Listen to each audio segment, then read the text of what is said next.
Good morning, everyone. Once again, it is live streaming via Facebook streaming. Skype needs a plugging in to connect. I'll try to see that if it is done, and the next session is available via Skype as well. But at the moment, as it is now, the broadcast is available only via Facebook streaming. Awareness, the key to a balanced living. When the light enters your inner cave, your mind, which has been closed for a long time, certain things begin to emerge of which you are not aware of. जब प्रकाश की तरंगें तुम्हारे अंतर मन में प्रवेश करती हैं, when the light in the form of awareness, in the form of tawajjuh,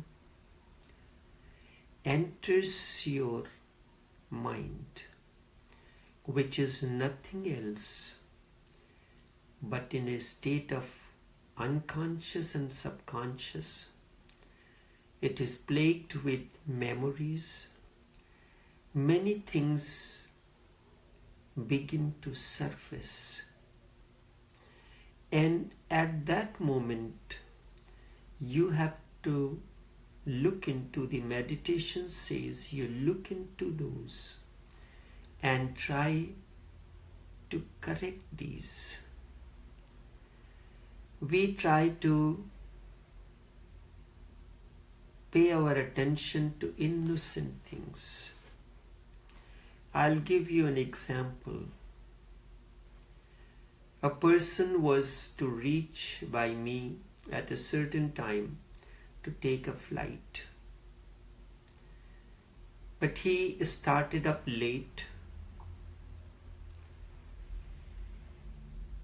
and unaware of the traffic, and he puts the blame on the poor car. Car cannot defend itself. We go on blaming the others.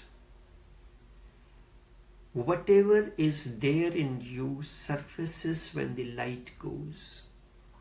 If you are hungry, the rising sun will appear to you to be an apple. If there is fear deep within, even a rope will appear to you to be a snake. If you are filled with lust, unsatiation, everything will appear to you to be nudity. What is the difference when you see an image? You see, an innocent child sees, and an awakened one sees. The response of each one of those will differ, and it is in relation to your innerness. I have heard there was a beautiful place where people will visit. Is two mountain peaks. In between there was a fountain and a beautiful place. 3 different persons went to visit that place. First was an architect. His mind is conditioned to be an architect. Looking at that, he reacted, what a beautiful example of nature's architect. I wonder how long would it have taken for this to happen. The other was a poet. What a beautiful example of nature's beauty. I can stay here and compose beautiful poems around this theme. The third was, so there is a difference in the level of the consciousness of the two, the innerness. The third was a politician. What a criminal waste of nature's energy. No one lives here, and yet still the time and money has been wasted in creating something like this here. It should have been in some meaningful place. When you sit in the company of an awakened one, his light enters in your dark caves. All that is within begins to surface.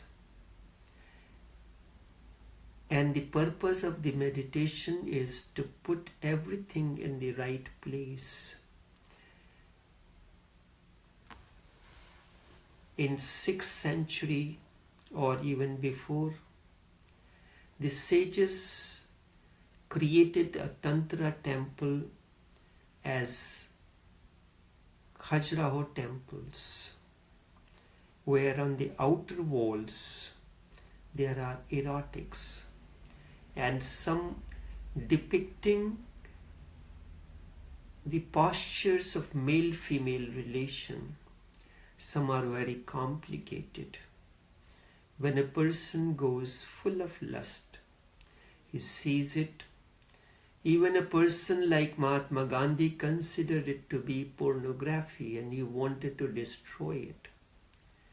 But it was the audacity of Purushottam Das Tandon that he stopped Gandhi from doing that. He was always obsessed with that. These devices are meditative devices and technique of Tantra. When you are walking through, this is an example, you are living a day-to-day life, not meditatively, you are going through the marketplace, your mind is like a child, his attention goes on an object, he insists that he wants that and that alone. So somehow the other, the parent, get that for him, but the moment he passes in front of another shop and he spots another object, he insists on getting that. And then when the parent says, you wanted that object and I got it for you, he said, no, I don't want that anymore. I want this one. This is the nature of the human mind. When you are traversing through the path of meditation, you have to bring awareness, which is the key to living in balance. Do I need that thing? You can rationalize that, but a child cannot. And when you are moving moment to moment with awareness, the life becomes a balance. So all those wounds that are there deep within, they start disappearing. When you see an image, your attention is never gone towards that. When Dattatreya attained to enlightenment. Before that, his mother told him to start developing a vision to see beauty in everything, beauty and elegance. He was walking through the marketplace. He saw a bird catcher. He spread his nest. While he was there, a marriage procession passed. Marriage procession will have people dressed in beautiful garbs. So Dattatreya asks the bird catcher, whose marriage procession is this? The innocent bird catcher said, I do not know. I did not notice anything passed in front of me. He saluted him and said, from you I learned the message of meditation. He goes, he sees a woman sitting in the corridor waiting for her lover. All night she waits, nobody comes. You will look into that woman, the outer dimension of it, rather than the inner dimension of it. The outer dimension, the woman is a prostitute waiting for someone to come in. But when Dattatreya asked, he said, patience is the most important thing in life. Maybe tomorrow someone will come. He salutes her because he is an awakened one. His vision is not moving to the superfluous, to the humus. Instead, it is going to the deeper realm. And this is what happens when awareness becomes surfaces, and then as you traverse, meditation attains fruition. Compassion begins to flow, and compassion is the universal remedy. Just other day, I decided to put a post on Tantra understanding, and an image was used. There was no response on the message. A message like this was not put before. Only the first part was put.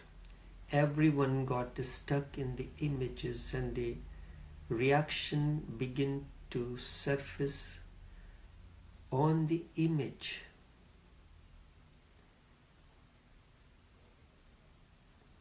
This is a device to see when something appears in front of you, where does your attention, awareness goes to? To the superfluous or to the essential? The meditation needs that your awareness has to be balanced.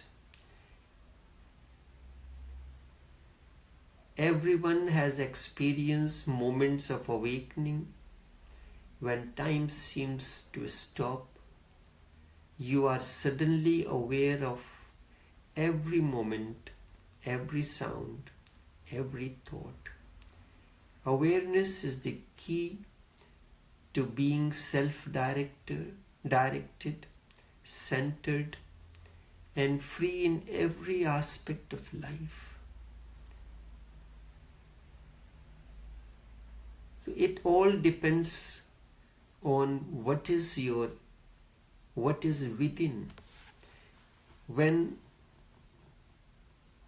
your mind is like a room which has been locked for a long time, every time you decide to enter the mind, enter that room, you are plagued with a certain kind of fear that you do not know what is there inside.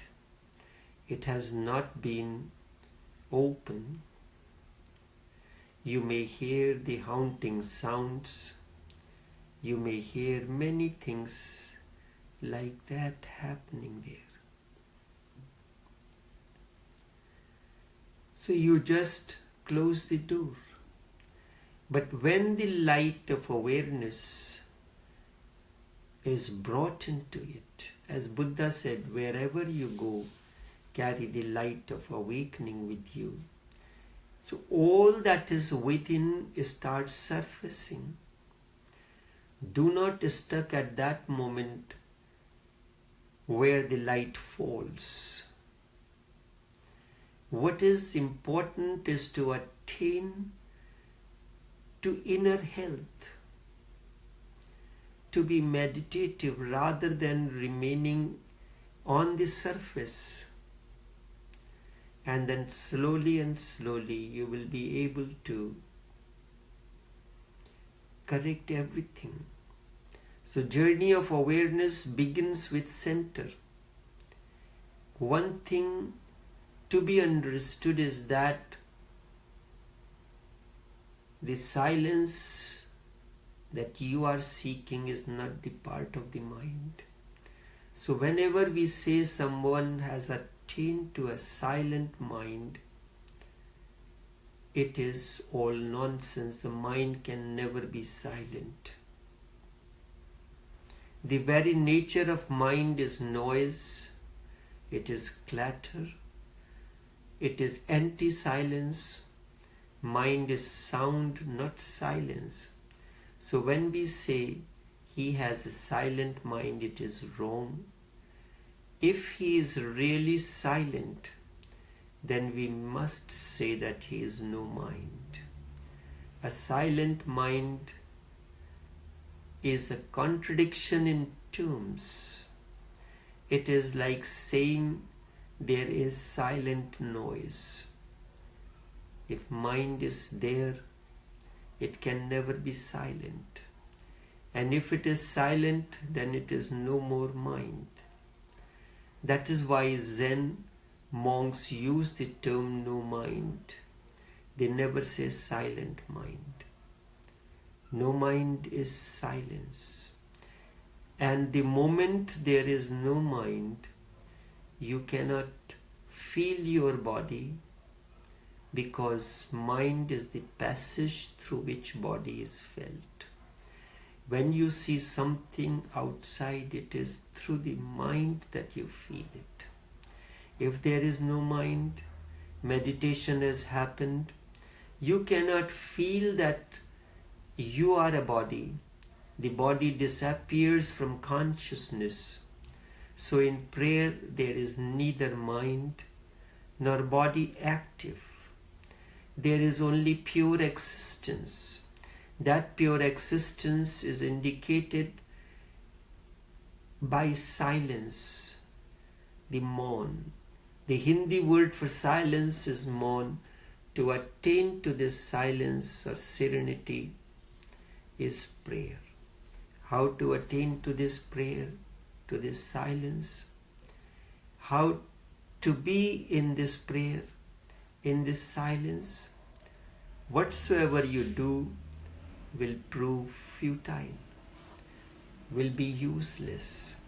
That is the greatest problem for a religious seeker. This is a problem, because whatsoever he can do will lead nowhere. Remember, doing is not relevant. You can sit in a particular posture. That is your doing. You must have seen Buddha's posture. You can sit in that posture. That will be doing for you. For Buddha, this posture happened naturally. It is not the cause of his silence. Instead, it is byproduct of his silence. When the mind became silent, he attained to a posture. There was total stillness. The body was not moving. I am speaking to you. As I am speaking, you will find it is not that I am speaking. It is a statue-like structure is speaking. Because this silence, this meditativeness had brought a state where there is no need for me to move my body or any part of it. It is a statue-like. This is the byproduct of the silence that has descended as this manifestation continues. But when you practice, if you like to sit down like this, that sitting in that position without movement, firstly, you cannot sit down still without any movement, statue-like, even for a few seconds. And you will observe during this broadcast that there is no movement in the body. Not the hands, except when I have to work with the device, because there is a recording device. I have to keep my attention on that. The live streaming device, that too I have to make sure it is running. So because of that, the eyes are necessary to be functioning. So this stillness, the statue-like stillness is the outcome of the silence that has descended during this broadcast. As I am speaking to you, the mind is no more. When mind is no more, when being is totally silent, the body follows like a shadow. The body takes a particular posture, the most relaxed possible. It need not be this posture or that. I am sitting on the chair, not squatted, not in Padmasana or any other asana. The body assumes a particular posture, the most relaxed possible, the most passive possible, but you cannot do otherwise. You cannot take a posture first and then make silence follow, because we see a Buddha sitting in a particular posture. You think if this posture is followed, then the inner silence will overflow. This is a wrong sequence. For Buddha, the inner phenomena happened first, and then the posture followed. Look at it through your own experience. When you are angry, your body takes a particular posture. Your eyes become blood red. Your facial expression changes. Anger is inside. It is only through your gestures and expressions it is noticed that there is anger. When there is lust within, your eyes and facial expression changes. When there is calmness or silence, the eyes and the face expresses it. Your eyes and the face is the expression of your innerness. And when you look at a particular object or being, certain ripples begin to happen. And these are expressed through the movement, through the depth in your eyes and the facial expression. Anger is inside and the body follows. Not only outwardly, inwardly too changes take place. When anger grips you, then your whole chemistry of the body changes. Your blood runs fast. Your breath, you breathe in a different way. You are ready to fight or take the fight on. When you are filled with lust, your expression differs. Your breathing changes. But in all those cases, the emotional change happens first. Anger happens first and then the body follows it. Start from the other pole. Make your eyes red.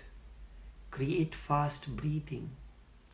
And do whatsoever you feel is done by the body in the moment when anger grips you.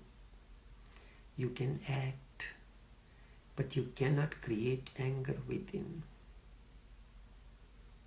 Certainly you cannot create the anger within. An actor is doing the same every moment when he is acting the role of love.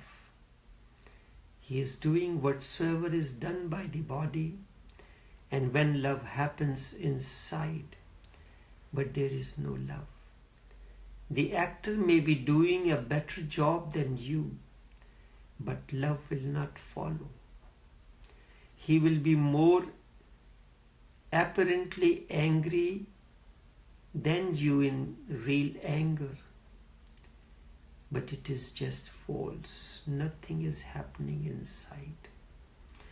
Whenever you start from outside, you will create a false state. The real always happens first at the center, and then waves reach to the shore. The waves arise on the surface of the ocean, and then slowly and slowly, with the movement of the wind, it starts moving towards the shore. The reel always happens first at the center, and waves reach to the shore, the periphery. That is why the sutra says the prayer is silence. Innermost center is in prayer. Start from there.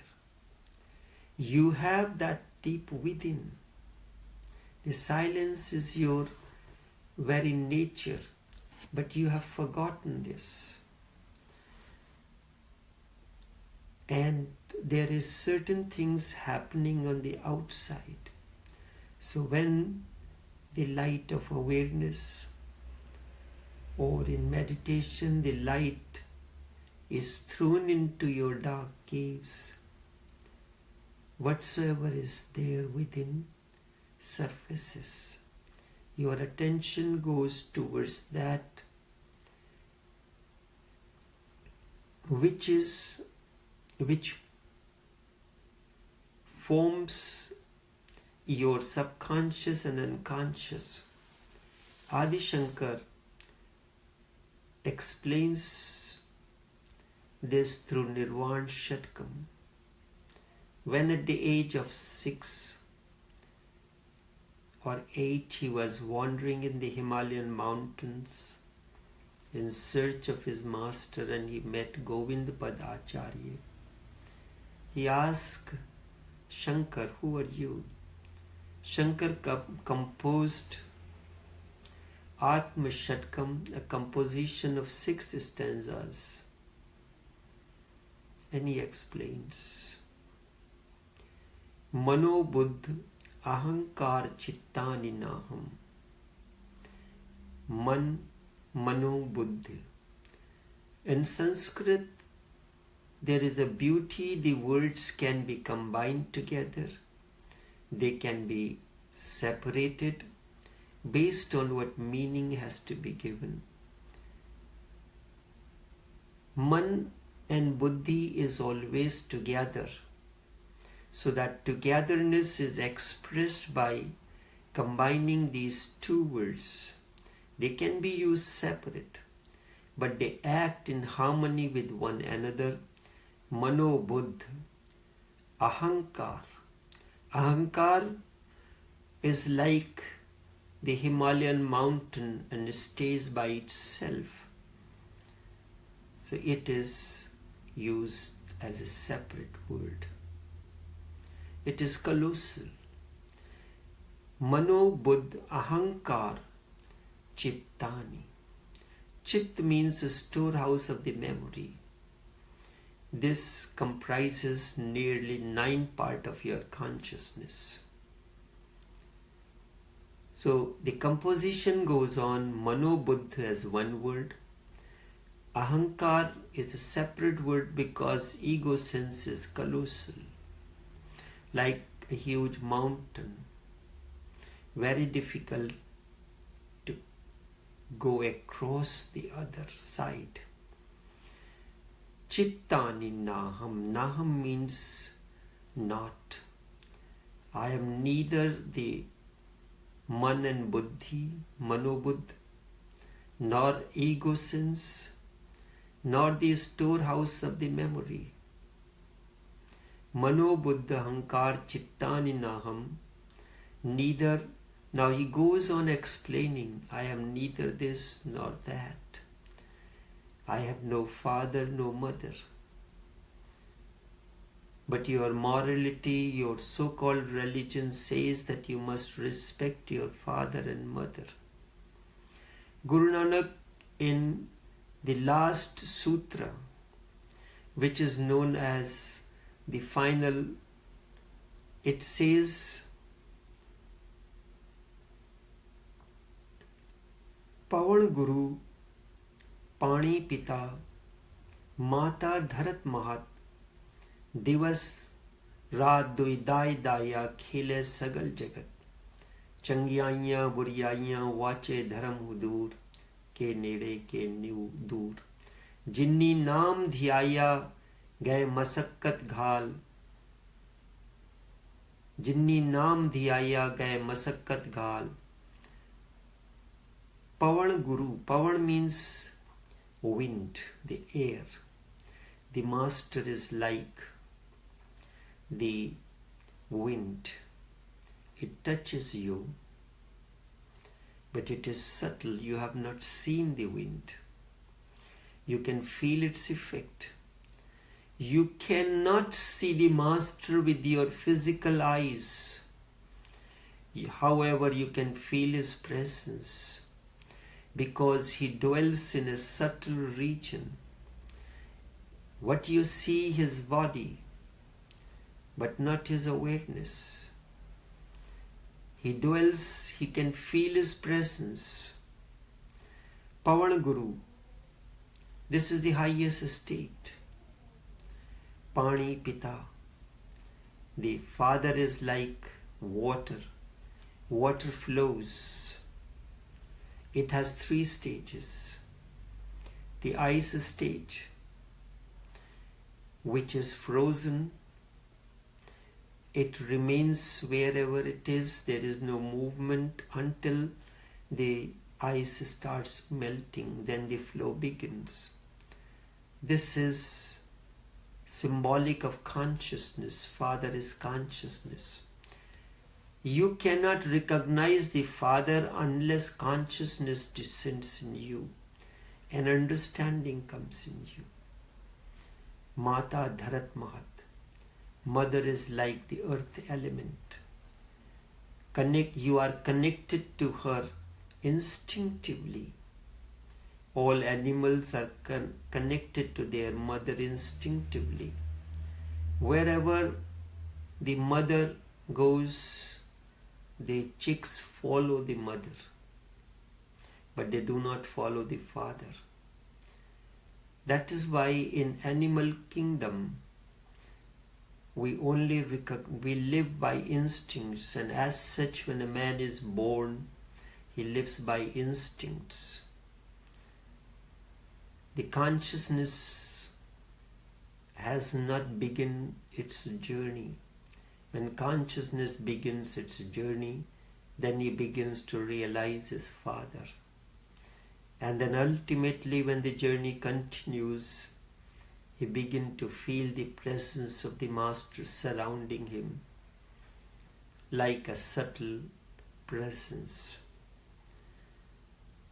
Divas Raat Duidai Daya, the day and night, are constantly playing their game. Divas Raat Duidaya, Khile Sagal Jagat. They symbolize the entire world. And that's how he goes on. Divas Raat Duidaya, Khile Sagal Jagat. One who has known this, he have transcended. Another day when I get an opportunity, I will speak on this in detail. But currently, when the Nirvana Shatkam Shankar says, I am neither this nor that, that is a negation. But this negation must follow the essence. Then who are you? The question comes. I am that ever-expanding consciousness that is never born, never died. My identification is with that which is never born, never dies. The moment your identification becomes with that which is never born, never dies, your vision will not be that of superficial. It will not get stuck to the superficial, to the outer, to the humus. Instead, through the humus, it will immediately go to the deepest aspect. Those who are intelligent enough, the moment a problem comes in, there are certain people who remain stuck onto the surface. There are others who immediately find a solution in the problems. A stone that is there standing in front of you like a block, for an intelligent person that becomes a stepping stone. That particular stone that was a stumbling block for someone, for an intelligent one, it becomes a stepping stone. And meditation brings that intelligence in you. I am that ever-expanding consciousness that is never born, never dies. And this he uses Chidanand Rupa, Chid Anand, the ever-expressive, ever-overflowing the bliss. Chidananda Rupa, my form is bliss. Chidananda Rupa, two things. Firstly, my form is bliss. Chidananda Rupa, Shivoham Shivoham, my form is bliss. I am never born, never died. I have experienced that which is never born, never died. Then he continues, is a beautiful composition, Navaya Panchvayu, Navasakt Dhatur. I am neither the five air, nor the basic elements of which the human body is composed of, the you must. There is a particular video, Nirvan Shatkam by Taoshobuddha. You can listen, search it on YouTube. I have explained certain aspects of it. So always begin from the center. Let the center reach to the periphery. That is the spiritual journey. Awakening is the key to living a life of balance. Only this much for this morning. Until Saturday, take care and do have a pleasant day. This video will be available via streaming, and it will be posted on a few sites. Secondly, you can find this video on YouTube in the channel by Kamla. The link will be posted as well, so you can listen to these if you wish via YouTube channel as well. So far it is still not available on my regular Taoshobuddha channel. I have still to go through certain understanding of how to post on the Facebook, on YouTube channel. Until then, take care and do have a pleasant day.